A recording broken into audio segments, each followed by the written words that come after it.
아버지 참으로 감사합니다. 오늘 또 우리를 이렇게 불러주셔서 함께 모여 하나님을 찬양하며 예배합니다.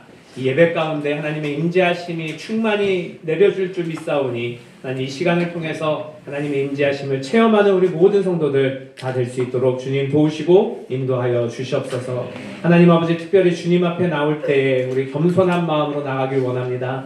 하나님 지난 한 주 동안 하나님을 기쁘시게 하지 못하고 우리의 뜻대로 우리의 생각대로 우리의 욕심대로 살았던 것들 주님 앞에 다 내려놓고 무릎 꿇고 두 손 들고 나아가길 원하오니 하나님 우리에게 은혜 내려주시옵고 주님의 용서하심이 충만할 수 있도록 주님 도우시고 인도하여 주시옵소서. 특별히 오늘 예배를 통해서 하나님을 만나며 하나님의 말씀을 듣고 음성을 듣고 그 말씀대로 살기로 작정하며 나아가는 우리 모든 성도들 다 될 수 있도록 주님 도우시고 인도하여 주시옵소서. 주님 앞에 나올 때 빈손 들고 나오지 아니하고 여러 모양으로 귀한 예물 들고 나왔습니다. 로뎀나무 선교회 후원금 드린 양용일 서은희 집사님 가정 주님 기억하여 주시고 또 식사비로 후원한 우리 장상훈 집사님 가정과 11조원금 드린 우리 장보성 형제 그리고 주일원금 드린 곽현정 집사님과 정말 모든 손길들 주님 기억하여 주시옵소서. 이 예물이 하나님의 영광을 위하여 쓰일 수 있도록 도와주시고 교회를 바로 세우는데 특별히 우리 로뎀나무 선교회를 건강하게 세워가는데 온전하게 쓰여질 수 있도록 주님 도우시고 인도하여 주시옵소서. 주의 말씀 앞에 섰사오니 겸손한 마음으로 나아가길 원하오며 모든 말씀 예수님의 이름으로 기도합니다. 아멘. 할렐루야. 아멘. 안녕하세요. 안녕하세요. 우리 앞뒤 좌우로 한번 보시면서 웃으시면서 한번 인사하는 시간 갖도록 하겠습니다.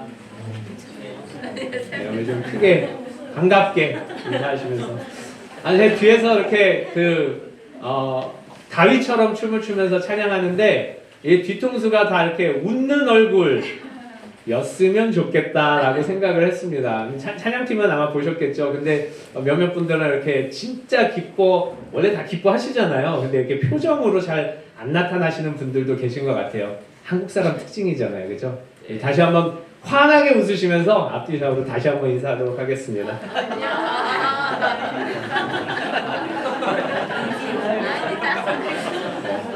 우리 하나님의 말씀 같이 보실까요? 다니엘서 6장 10절 말씀입니다.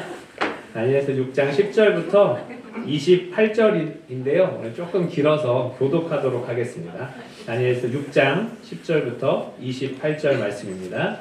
다니엘이 이 조서에 어인이 찍힌 것을 알고도 자기 집에 돌아가서는 그 방에 예루살렘으로 향하여 열린 창에서 전에 행하던 대로 하루 3번씩 무릎을 꿇고 기도하며 그 하나님께 감사하였더라. 그 무리들이 모여서 다니엘이 자기 하나님 앞에 기도하며 간구한 것을 발견하고 이에 그들이 나아가서 왕의 금령에 대하여 왕께 아뢰되 왕이여 왕이 이미 금령의 어인을 찍어서 이제부터 30일 동안에 누구든지 왕 외에 어느 신에게나 사람에게 구하면 사자굴에 던져넣기로 하지 아니하였나이까. 왕이 대답하여 가로되 이 일이 적실하니 메대와 바사의 병개치 아니하는 규례대로 된 것이니라. 그들이 왕 앞에서 대답하여 가로되 왕이여 사로잡혀온 유다 자손 중에 그 다니엘이 왕과 왕의 어인이 찍힌 금령을 돌아보지 아니하고 하루 3번씩 기도하나이다.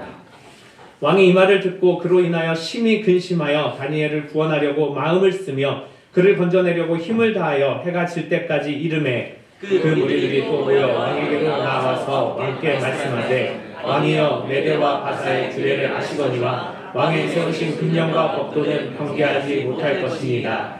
이에 왕이 명함에 다니엘을 끌어다가 사자굴에 던져 넣는지라. 왕이 다니엘에게 일러 가로되 너의 항상 섬기는 네 하나님이 너를 구원하시리라 하니라. 이에 돌을 굴려다가 불 아구를 막으매 왕이 어인과 귀인들의 인을 쳐서 공하였으니 이는 다니엘 처치한 것을 경계함이 없게 하려 함이었더라.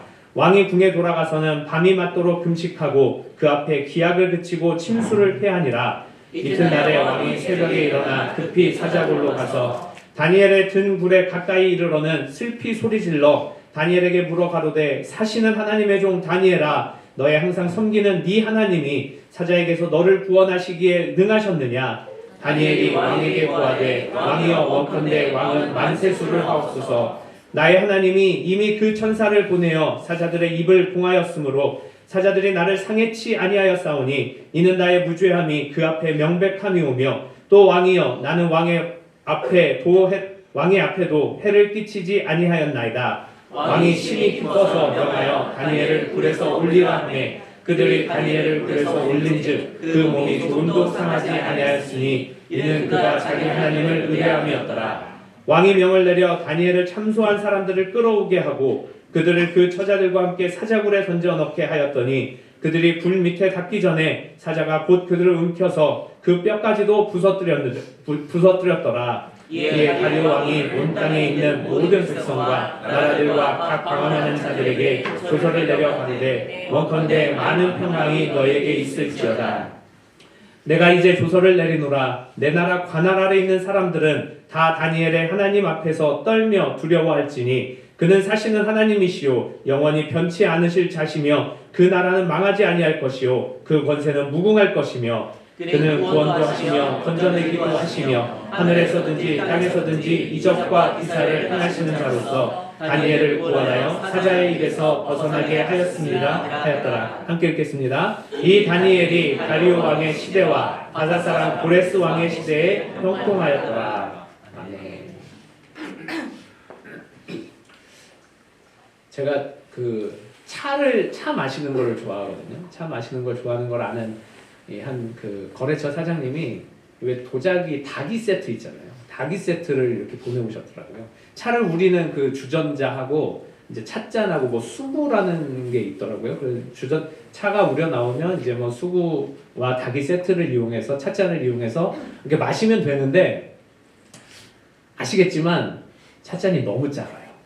그러니까 감질만 날 정도로 작습니다. 사실 뜨겁지 않으면 그냥 한 모금에 마시면 그냥 다 마실 정도로 이렇게 뜨겁지 않으면 그렇게 용량이 작습니다. 그래가지고 기왕이면 좀 찻잔이 컸으면 좋겠는데 그래갖고 큰 머그잔 같은 데다 이렇게 따라가지고 이렇게 조금씩 마시면 좋을 것 같은데 이게 그냥 한 입에 마시니까 너무 감질만 나는 거예요. 또 따라서 마시는 것도 귀찮고 이래가지고 그냥 한번 쓰고 그냥 이렇게 처박아 뒀습니다. 용량이 좀 크면 좋겠다 이런 생각을 좀 했거든요. 근데 소주잔 같아요. 그죠? 소주잔은 안 마셔봤지만 소주잔 같습니다. 근데 이제 소주도 그렇다고 그러신 건가요 지금? 더 큰 잔에 마시면 좋겠다고 그러신 건가요? 제가 마음을 못 읽었습니다. 이게 그렇더라고요. 그래서 이제 좀 컸으면 좋겠다 이런 생각이 들었는데 그래서 그냥 오늘 말씀을 준비하면서 그 생각이 나는 거예요. 우리 믿음의 용량도 좀 컸으면 좋겠다. 근데 그러려면 이제 그릇이 커야 믿음을 담을 수 있는 그 그릇이 커야 이게 되는데 그러면 좀 어떨까? 그러니까 나의 지금 믿음의 용량은 어떨까? 분량은 어떨까? 그릇의 크기는 어떨까? 이게 그냥 밴댕이 소갈딱지만 해가지고 너무 작아가지고 그냥 조금 하나님께서 이렇게 기도에 응답 안 해주시면 불평과 불만 나오고 하나님 왜 다른 사람들은 다 형통한 것 같은데 왜 저는 안 그렇습니까? 왜 저는 이렇게 고난이 많습니까? 왜 저는 이렇게 넘어야 할 언덕들이 많습니까? 이런 것 같아요. 그래서 이게 용량이 좀 크면 좋겠다. 좀 그런 생각들을 했습니다. 설교를 준비하면서 이렇게 에드먼드 힐러리라는 사람에 대해서 알게 됐어요. 혹시 들어보셨나요? 에드먼드 힐러리? 네, 들어보신 분 한 2분 계신 것 같아요. 전 세계에서 인류 가운데 최초로 에베레스트 산을 올라갔던 사람입니다. 에드먼드 힐러리. 1953년에 완등을 했거든요. 에베레스트를 이제 정복을 한 거죠. 뭐 지금은 뭐 수십 명이 이렇게 왔다 갔지만 그때는 이제 기술도 부족하고 또 이제 여러 가지 경험이나 노하우도 부족해가지고 세계에서 가장 높은 산 에베레스트 산을 정복하기가 어려웠던 때죠. 근데 이 사람이 1953년에 완등해서 성공했는데 1951년에 한번 시도를 했었어요. 근데 그때 실패했습니다. 언론 보도가 이제 나왔죠. 인류 최초로 에베레스트 산 정복에 도전했지만 실패한 사람으로 이제 쭉 온 세계 신문 지상에 이제 오르내렸습니다. 근데 그때 그 사람이 한 언론 인터뷰에서 이런 얘기를 했어요. 산은 잘하지 않지만 나는 잘한다. 내가 다시 잘해서 지금 실패한 것들을 노하우 삼아서 자양분 삼아서 내가 다시 도전할 거다. 그래서 2년 뒤에 도전해가지고 성공한 겁니다. 산은 잘하지 않지만 이 에드먼드 힐러리는 더 노하우도 쌓이고 기술도 쌓이고 체력도 비축하고 그래서 성공한 거예요. 우리가 어려움이 있고 고난이 있고 역경이 있으면 때로는 그 역경에 무너지기도 합니다. 때로는 그 고난에 무너지기도 합니다. 때로는 시험에 들기도 하죠. 근데 저는 항상 저도 마찬가지니까 항상 그렇게 어려움에 들어가고 좀 마음이 너무 어려워지고 하나님을 원망하는 것까지 하고 그래도 하나님 앞에서는 원망해도 하나님이 들어주실 거야 이런 자신감으로 그래도 믿음 가지고 하기는 하지만 그런 제 자신을 볼 때 그래도 사역자면서 그리고 사역을 참 오랫동안 하고 신앙생활을 모태신앙이거든요. 모태신앙 저희 증조 할머니 때부터 믿고 일했으면서 네 믿음이 그거밖에 안 되냐? 이렇게 제 스스로를 조롱하기도 하고 또 실망하기도 하고 그럽니다. 그럴 때마다 하나님 제가 이 에드먼드 힐러리처럼 그냥 그 고난이 얼마나 크더라도 어려움이 얼마나 크더라도 이것을 그냥 이겨나갈 수 있게 이 고난보다 믿음이 더 크게 이 고난보다 하나님을 의지함이 더 크게 이 고난보다 하나님을 기대하는 것이 더 크게 해달라고 그렇게 기도를 합니다. 그렇잖아요. 우리 고난보다 우리의 믿음이 더 크다면 그 고난이 그냥 하나의 그냥 언덕배기도 아니고 그냥 돌멩이 하나 정도로 치부하며 건너갈 수 있는 그런 믿음을 가질 수 있을 거라는 생각 때문에 그런 기도 또 그런 마음이 들었던 것 같습니다. 그래서 저는 오늘 우리가 다 같이 좀 믿음을 쌓았으면 좋겠다. 그래서 하나하나 쌓아가면서 우리 믿음의 용량도 좀 키우고 그래서 고난이나 어려움이나 역경이 오더라도 그것을 그냥 한 번에 넘어갈 수 있을 정도로 그런 신앙생활을 하면 얼마나 좋을까 그런 기대하는 마음으로 말씀을 준비를 했습니다. 다니엘을 보니까요. 어렸을 때부터 오늘 지금 노년에 이르기까지 굉장히 많은 고난을 받은 사람입니다. 15, 16 청소년기에 이제 자기 고향을 떠나서 부모를 떠나서 바벨론으로 포로로 잡혀간 사람이에요. 얼마나 그 마음속에 어려움이 있겠습니까? 더군다나 하나님을 신실하게 믿었던 자이고 그리고 이스라엘에서는 귀족 자녀였거든요. 남부럽지 않게 살았던 사람이거든요. 그런데 한순간에 나라가 아직 멸망도 안 했지만 그 큰 바벨론 제국의 힘 앞에 포로로 잡혀오게 된 거예요. 그리고 거기서도 자기는 하나님을 온전히 그래도 섬기고 싶은데 여러 가지 어떤 문화라든지 또 그런 그 나라의 종교라든지 이런 것들 때문에 하나님을 섬기지 못하게 될 그런 위험에 처했잖아요. 그때도 믿음을 발휘해서 또 용기를 발휘해서 그렇게 그 고난들을 하나씩 경험하고 이겨나갔습니다. 그 이후에도 형통하지만은 않았거든요. 비록 어떤 바벨론의 왕들 또 나중에 이제 페르시아로 합병되면서 페르시아의 왕들에게 비록 총리로서 대우받고 또 높은 자리까지 올라가긴 했지만 그럼에도 불구하고 계속해서 위험이 있었습니다. 다니엘 오늘 6장은요. 노년의 다니엘이 다시 한번 위기를 맞이한 사건을 기록하고 있습니다. 그러니까 어렸을 때뿐 아니라 또 청년이었을 때, 장년이었을 때뿐 아니라 노년이 된 때에도 다니엘은 여전히 고난의 한가운데 서 있습니다. 그리고 그냥 단순한 그냥 어려움, 육체적인 어려움이 아니라 단순한 약간의 정신적인 어려움이 아니라 목숨이 왔다 갔다 하는 그런 고난 가운데 들어가게 된 것입니다. 다 아시겠지만 다니엘은 이 평생의 삶 속에서 하나님의 은혜를 굉장히 크게 받은 사람이에요. 바벨론의 두 왕들을 거치고 또 그 전쟁을 통해서 페르시아에 합병되면서 그 페르시아의 두 왕들에게까지도 인정받았던 사람입니다. 그 형통 속에서 다니엘은 하나님의 은혜에 감사하는 삶을 살았고 또 하나님의 은혜를 자기뿐만 아니라 자기 가족들뿐만 아니라 이방인들에게까지도 나타내는 그런 삶을 살았습니다. 이 사람을 보니까요 흠이 없는 사람이에요. 신앙적으로도 흠이 없고 또 세상에 실력적으로도 흠이 없고 그 다음에 그 능력적으로도 전혀 흠이 없는 사람입니다. 심지어는 인격적으로도 정말 좋았던 사람인 것 같아요. 그렇기 때문에 이 그 페르시아의 신하들이 왕에게 이 다니엘을 참소하려고 여러 조사를 했지만 흠을 잡지 못했다고 성경은 기록을 하고 있거든요. 모든 면에 탁월했던 사람입니다. 사실 요즘에도 이렇게 다니엘처럼 균형 잡힌 사람은 찾기가 어렵겠죠. 자신의 일에서도 그렇고 성품도 그렇고 도덕적으로도 이제 흠잡을 것이 없던 사람입니다. 그런데 이렇게 흠이 없는 사람을 항상 해하려는 사람들은 있기 마련이잖아요. 그래서 이 음모를 꾸민 사람들, 다니엘을 무너뜨리려고, 다니엘을 그 높은 자리에서 내려오게 하려고, 무너뜨리려고 음모를 꾸민 사람들이 있습니다. 그런데 아까 말씀드렸듯이 흠을 못 찾았던 거죠. 그래서 딱 한 가지, 이 사람들이 다니엘을 함정에 빠질 방법을 찾았습니다.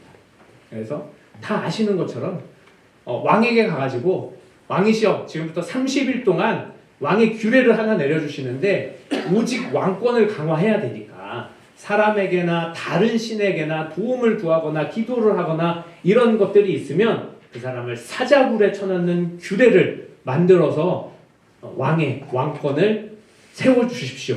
이렇게 했습니다. 그래서 왕이 좋다고 생각해서 그렇게 한 거죠. 이 사람들이 함정을 꾸민 거는 다니엘이 하루 3번씩 하나님 앞에 기도하는 걸 알았잖아요. 알았기 때문에 이런 규례가 있으면 이 사람을 함정에 빠뜨릴 수 있겠다라는 것을 근거로 다니엘을 제거할 음모를 꾸민 것입니다. 다니엘에게 다시 한번 고난이 찾아온 거예요. 그 나라의 총리였습니다. 어떻게 생각하면 자기가 왕에게 잘만 얘기하면 좀 이런 어려움 좀 이렇게 해결할 수 있지 않을까? 아니면 자기만 특별히 좀 예외 조항으로 특권을 좀 누릴 수 있지 않을까? 지금까지 내가 왕들에게 한 게 얼만데, 지금까지 내가 이 나라를 위해서 봉사한 게 얼만데, 그렇게 생각했을 수도 있어요. 그러나 다니엘은 묵묵히 그냥 그 왕의 조서의 어인이 찍힌 것을 알고도 왕에게 가서 항의하거나 혹은 자기를 봐달라고 요청하거나 하지 않았습니다. 그리고 또 묵묵히 여전히 하나님 앞에 기도하고 하나님을 섬기면은 사자굴에 들어갈 것을 뻔히 알면서도 하루에 3번 하나님 앞에 습관에 따라서 규례에 따라서 기도하는 것을 멈추지 않았다고 성경은 기록하고 있습니다. 10절 말씀에 뭐라고 했습니까? 다니엘이 이 조서에 왕의 도장이 찍힌 것을 알고도 자기 집에 들어가서는 뒷방에 올라가 예루살렘으로 향한 창문을 열고 전에 하던 대로 하루 3번씩 무릎을 꿇고 기도하며 그의 하나님께 감사하였더라. 다니엘은 어떤 인간적인 방법을 쓰지 않았어요. 자기가 해결할 수 있는 방법을 쓰지 않았습니다. 그런 대응을 하지 않았습니다. 오히려 변함없이 성실하게 하나님을 섬기는 것, 변함없이 성실하게 하나님 앞에 기도하는 것을 선택했습니다. 사실 우리가 가진 상식으로는요, 조금 피해갈 수 있잖아요. 소나기 오면 피해간다고. 충분히 피해갈 수 있는 그런 상황이고 환경이고 위치에 있었습니다. 예를 들어서 이 30일 동안은 30일이라고 딱 못 박았으니까 30일 동안은 그 창문을 좀 막고 기도를 하면, 그리고 좀 작게 기도를 하면 밖에 사람들이 모를 거 아닙니까? 그렇게 한다고 하나님이 기도를 안 들으시는 것도 아니고 그렇게 할 수 있을 것 같거든요. 아니면 뭐 창문을 못 막겠으면 그냥 조용히 속으로 마음속으로 기도할 수도 있었겠죠. 그게 아니면 그 집에 있는 어떤 신하들이나 이런 사람들이 좀 이제 신고할 수도 있겠다 그렇게 생각하면 그냥 기도의 방식이나 이런 거를 공식적으로 막 무릎 꿇고 눈 감고 손 모으고 이렇게 기도하는 게 아니라 약간 편법을 써서 그렇게 기도할 수도 있습니다. 그런데 다니엘은 그러지 않았다는 거예요. 평소에 하던 대로 했습니다. 그 어인이 찍힌 것을 알고도. 그래서 그렇게 기도하면 그 규례대로, 그 조서대로 사자굴에 들어갈 수도 있다는 것을 뻔히 알면서도 그렇게 했습니다. 저는 생각을 해봤어요. 왜 다니엘이 이 기도를 쉬지 않았을까? 왜 단지 믿음이 커서일까? 아니면 하나님을 섬기는 것이 사람을 섬기는 것보다 위에 있다고 생각해서일까? 다 맞겠죠. 근데 저는 이 기도를 쉬지 않은 것이 다니엘의 경험에서도 나오지 않았을까? 그런 생각이 듭니다. 무슨 말씀이냐면요. 다니엘이 소년의 시절에 잡혀왔을 때 하나님을 온전히 섬기기 위해서 이 바벨론에서 주는 음식을 거부했습니다. 그리고 야채, 채소만 먹는다고 그렇게 다니엘이 선포를 했죠. 새 친구와 함께 저는 하나님 앞에 기도하며 그렇게 그 간수 앞에 나아갔고, 그리고 그 사람의 말대로 그 사람이 하나님의 감동으로 그렇게 허락해 주었다는 것을 다니엘은 경험한 겁니다. 그리고 하나님의 그 자기가 기도한 그 기도 응답들이 그 열흘 동안 채소만 먹었음에도 불구하고 고기와 모든 영양소, 좋은 영양소를 먹은 사람들보다 더 건강했다는 것을 다니엘은 체험한 거예요. 다시 말해서 하나님이 내 기도에 응답해 주셨다는 것을 체험했다는 겁니다. 또 느부갓네살 왕이 꿈꾸고 나서 모든 신하들에게 야, 내 꿈이 뭔지 맞춰봐. 그리고 내 꿈이 뭔지 맞춰보고 그 해석도 한번 해봐. 이런 황당한 얘기를 했을 때 다니엘이 세 친구들에게 그 부탁을 했습니다. 내가 왕 앞에 나아갈 건데 하나님께서 나에게 영감을 주셔서 느부갓네살 왕의 꿈이 무엇인지 알고 그 다음에 그 꿈을 해석할 수 있도록 기도해줘. 그리고 본인도 열심히 기도했겠죠. 그리고 그 꿈이 자기 머릿속에서 생각난 것들을 경험했습니다. 하나님 아니고서는 할 수 없다는 것을 경험한 거예요. 벨사살 왕 때도 마찬가지였잖아요. 그 꿈을 해석하는 것. 하나님의 도움 없이, 하나님의 가르쳐 주심 없이 할 수 없다는 것을 다니엘은 깨달은 것입니다. 다시 말하면 기도를 통해서 자기 생명이 구해진 것을 다니엘은 어렸을 때부터 체화된 겁니다. 체험한 겁니다. 안타깝게도 우리는 이렇게 시간이 나면 기도하는 경우 많이 있습니다. 그런데 너무 바쁘면 그냥 지나치는 경우도 많이 있습니다. 또 어떤 경우에는 작은 일들, 이거는 충분히 내가 할 수 있어. 이거는 충분히 우리 가족들의 도움을 받아서 할 수 있어. 이거는 충분히 내가 아는 이 누구누구의 도움을 받으면 할 수 있어. 아니면 이거는 충분히 내가 돈 얼만큼만 있으면 해결할 수 있어. 이렇게 하면서 우리의 어떤 인간적인 경험이나 인간적인 그런 방법들을 충분히 동원해서 해결할 수 있다고 믿으면 그렇게 해결하는 경우가 많아요. 기도 없이. 그러다 보니까 우리가 작은 일들을 통해서 하나님을 경험할 일들이 별로 없다는 겁니다. 모든 것을 다 기도하는 사람들은요. 비록 그것이 다른 사람들이 보기에는 우연의 일치, 혹은 다른 사람들이 보기에는 그냥 우연히 일어난 일, 혹은 그냥 사람이 충분히 다른 도움 없어도 충분히 해결할 일로 보이지만 기도한 사람은 그 해결됨이 기도의 응답으로 믿고 나아갈 수 있는 거거든요. 제가 여러분들한테 이렇게 책 추천을 잘 안 하거든요. 왜냐면 추천해도 안 읽을 걸 알기 때문에 추천을 잘 안 하는데 제가 그 신앙생활 하면서 또 사역하면서 굉장히 감명 깊게 읽은 책 여러 번 있는데 그 중에 하나가 이제 그 유진 피터슨 목사님이 쓰신 책이에요. 다윗 일상의 뿌리박은 영성이라는 책을 이렇게 굉장히 감명 깊게 읽었습니다. 무슨 얘기냐면요. 다윗도 목동 시절부터 일상생활 속에서 하나님 앞에 작은 것부터 기도하면서 그 기도의 응답들이 경험이 되고 체화가 되고 삶이 되었을 때 골리앗 앞에 담대하게 나아갈 수 있는 믿음을 얻게 되었다라는 겁니다. 오늘 저희가 이야기하고 있는 이 믿음을 쌓는 훈련을 다윗도 그렇고 다니엘도 그렇고 어렸을 때부터 작은 것부터 하나씩 해왔다는 겁니다. 우리가 어느 순간 골리앗 앞에 설 수가 없거든요. 그 전에 여우 앞에도 서보고 곰도 크긴 하지만 곰 앞에도 서보고 늑대 앞에도 서보고 거기서 이겨낸 하나님의 도움으로 또 나의 기도의 응답으로 이겨낸 경험들이 있기 때문에 골리앗 앞에도 설 수 있는 거거든요. 오늘 다니엘도 마찬가지입니다. 어렸을 때부터 생명을 얻는 기도를 체험했고 경험했고 응답받았기 때문에 기도를 쉴 수 없었다고 저는 생각을 합니다. 두 번째는 기도할 때 중요한 것은 방향인 것 같아요. 우리 지난 시간에도 말씀드렸지만 어떻게 26년도 계획을 어떻게 좀 잘 짜셨나요? 소그룹하고 또 얘기도 좀 하시고 배우자하고도 좀 얘기를 하셨는지 모르겠습니다. 중요한 것은 방향성이라는 겁니다. 하나님 앞에 기도했다는 거예요. 그 창문을 열고 예루살렘 성전이 있었던 곳, 그곳을 향해서 기도했다고 합니다. 이것은 이스라엘을 혹은 예루살렘의 어떤 특정한 지역을 우상화하기 위해서 기록한 것은 아닌 것 같아요. 뭐냐면 그때 당시에는 성전이 있는 곳이 하나님의 임재가 있었던 곳이었습니다. 문자 그대로. 그러니까 다니엘은 하나님이 있는 곳을 향해서 기도한 거예요.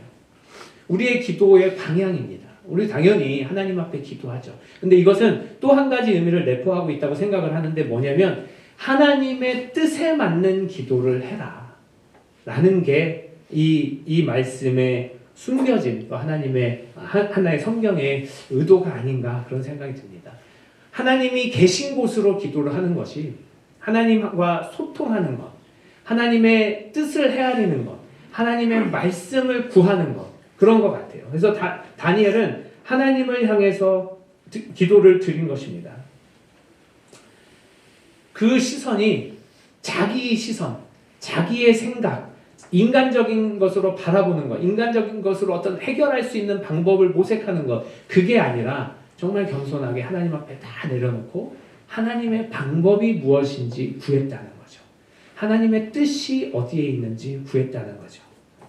그래서 하나님이 계신 곳, 하나님의 시선이 머무는 곳, 하나님의 방향이 함께 가는 곳, 그곳으로 우리가 기도해야 하지 않나. 다니엘처럼 그런 생각이 들었습니다. 그리고 특별히 다니엘의 기도 가운데 이 오늘 말씀에도 나타나는데요. 이 다니엘의 기도 가운데 저희가 또 주목해 봐야 되는 것은 감사 기도인 것 같습니다. 감사 기도. 6장 10절 말씀에 보니까요. 6장 10절 말씀 보니까 이 조서에 어인이 찍힌 것을 알고도 자기 집에 돌아가서는 그 방에 예루살렘으로 향하여 열린 창에서 전에 행하던 대로 하루 3번씩 무릎을 꿇고 기도하며 그 하나님께 감사하였더라 라고 말씀하고 있습니다. 우리 지난 시간에도 말씀드렸지만 감사를 심어야 되는 것 같아요. 특별히 기도에는 감사를 심어야 합니다. 다니엘의 기도의 절정은 저는 이 구절 감사에 있다고 생각을 합니다. 다니엘 2장에서는요. 느부갓네살의 그 꿈에 대한 그 친구들의 합심 기도가 응답되었을 때 하나님께 감사했다고 2장 23절에 말씀하고 있습니다. 또 벨사살 왕의 그 꿈을 해석하고 나서도 다니엘 하나님 앞에 감사했다고 기록하고 있습니다. 이 사실 기도 응답을 받은 다음에 감사를 하는 것은 쉽습니다. 기도 당연히 했는데 응답 받았어요. 감사 드릴 수 있죠. 감사 헌금도 할 수 있습니다. 감사의 간증들도 할 수 있습니다. 근데 오늘 이 사건은 다니엘이 죽을지도 모르는 이 사자굴에 들어갈지도 모르는 그 상황을 완전히 이해하고서도 드린 감사라는 겁니다. 다시 말하면 고난 중에 드리는 감사, 고난 중에 드리는 감사 기도, 여기에는 하나님의 놀라운 능력과 그 이적의 체험들이 있으리라 믿습니다. 특별히 성숙한 신앙의 특징은 감사에 있는 것 같아요.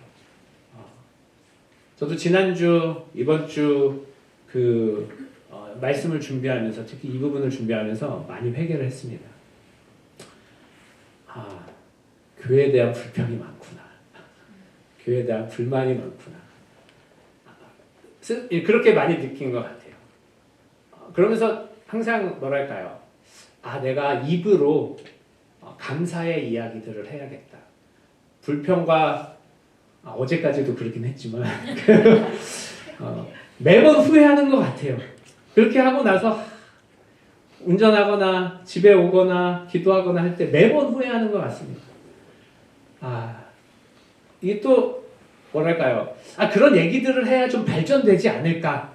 이런 생각도 사실 있거든요. 있기는 하지만 그럼에도 불구하고 감사를 더 심어야겠다. 그럼에도 불구하고 감사의 이야기들을 해야겠다. 내 입술에서 감사의 고백들, 감사의 간증들, 특별히 믿음으로 감사하는 이야기들을 해야겠다. 목사님이 많이 힘드셨을 거예요. 제가 불평하고 불만하고 할 때마다 목사님한테 많이 말씀을 드렸는데 많이 회개가 됩니다. 그래서 올 한 해 여전히 우리 눈앞에는 안개가 많고 여전히 감사할 수 없는 여건들도 많고 여전히 또 안 좋은 환경들이 많이 있지만 그럼에도 불구하고 감사를 하는 저와 여러분 되시기를 예수 이름으로 부탁드리겠습니다. 아멘. 감사를 드릴 때 이적이 일어나는 것 같아요. 예수님도 이적을 일으키기 전에 항상 먼저 감사하셨잖아요. 오병이어의 이적을 일으키기 전에 하늘을 우러러 기도하시며 감사하시면서 축사하셨다고 말씀했습니다. 또 그 나사로를 살리기 전에도 뭐라고 고백하셨습니까? 아버지 내 말을 들으심을 감사합니다. 그렇게 기도를 시작하셨거든요. 감사는 하나님을 기쁘시게 하고 또 다른 사람들에게 감동을 또 은혜를 끼치는 것 같습니다. 괴로울 때 괴롭다고 하면 불쌍히 여기겠죠. 힘들 때 불평과 불만하면 불쌍히 여길 수는 있습니다. 그런데 감동을 주지는 못하거든요. 그런데 고난이 있을 때에도 감사를 드린다면, 믿음의 감사를 드린다면, 그러면 그 사람의 상황과 환경과 또 이후에 일어나는 일들을 보면서 또 같이 기도하면서 함께 또 감동과 은혜를 받는 것 같습니다. 잠언 18장 20절, 21절을 그래도 소개해드리고 가고 싶습니다. 이제 세 번역으로 제가 읽어드릴 텐데요. 사람의 입에서 나오는 말의 열매가 사람의 배를 채워주고 그 입술에서 나오는 말의 결과로 만족하게 된다. 죽고 사는 것이 혀의 힘에 달렸으니 혀를 잘 쓰는 사람은 그 열매를 먹는다. 그래서 감사의 그 씨앗들을 심어 나가는 저와 여러분 되시기를 예수 이름으로 부탁드리겠습니다. 다니엘은 보면요, 최악의 상황에서 하나님을 신뢰한 믿음의 사람이라고 할 수 있습니다. 최악의 상황에서, 가장 어려운 상황에서, 이제 바로 사자굴로 들어갈지도 모르는 그런 상황에서도 하나님을 신뢰한 믿음의 사람입니다. 말씀드렸듯이 이 다니엘의 믿음은 하루아침에 나온 게 아닙니다.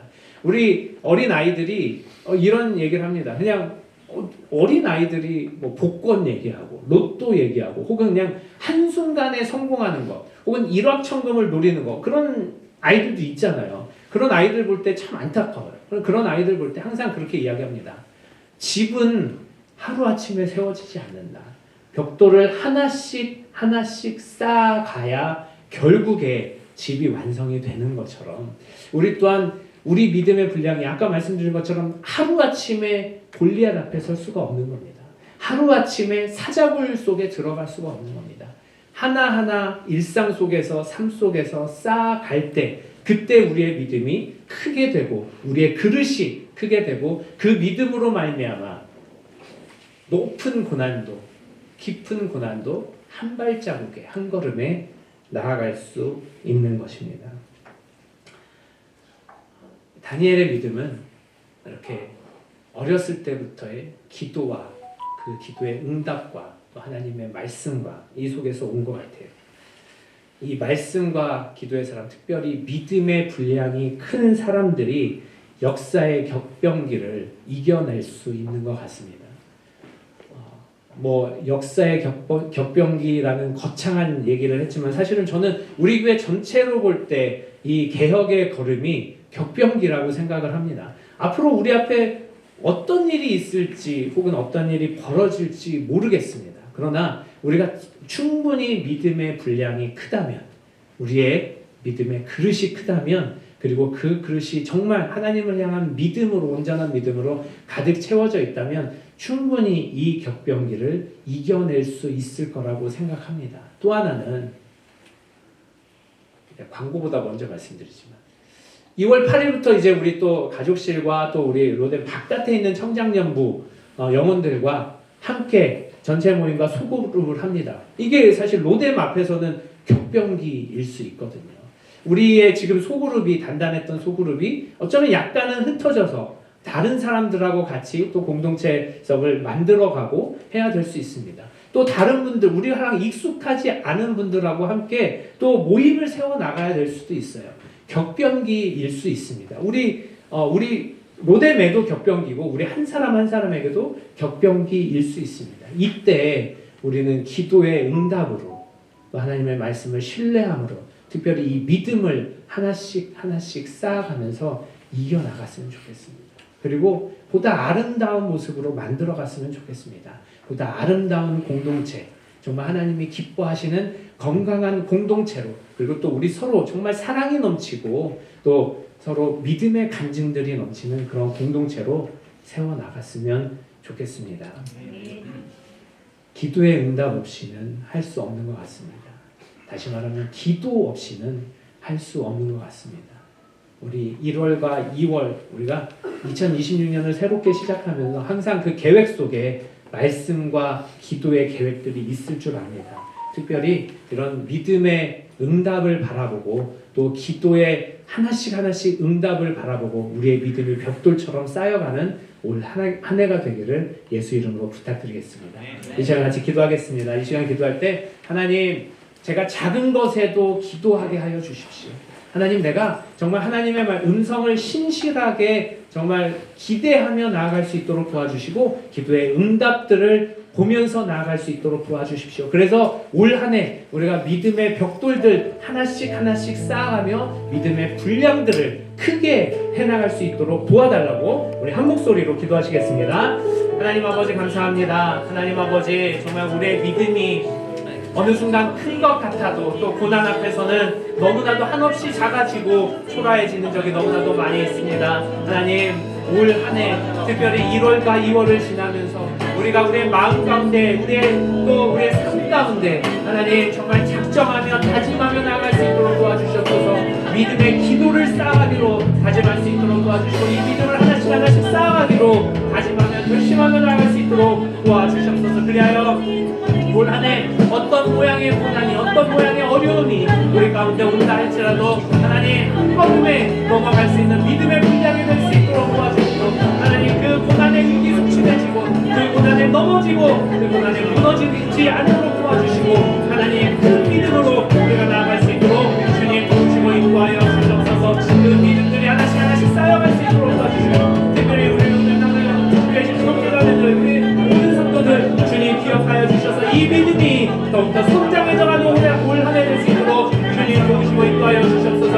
오직 주님을 향해 나아가는 자들 될 수 있도록 도와주시고 주님만 바라며 나아갈 수 있도록 도와주시고 주님을 신뢰하며 나아가는 우리 모든 성도들 다 될 수 있도록 도와주시고 그곳에 하나님의 응답들이 나타날 수 있도록 도우시고 인도하여 주옵소서. 우리 함께 찬양합니다. 믿음 가지고. 신령하신 나의 주 하나님을 능치 못하실 일 전혀 없네. 우리의 모든 간구도 우리의 모든 생각도 우리의 모든 꿈과 모든 소망도 신실하신 나의 주 하나님을 우리의 모든 괴로움 바꿀 수 있네. 불가능한 일 행하시고 죽은 자를 일으키시니 그를 이길 자 아무도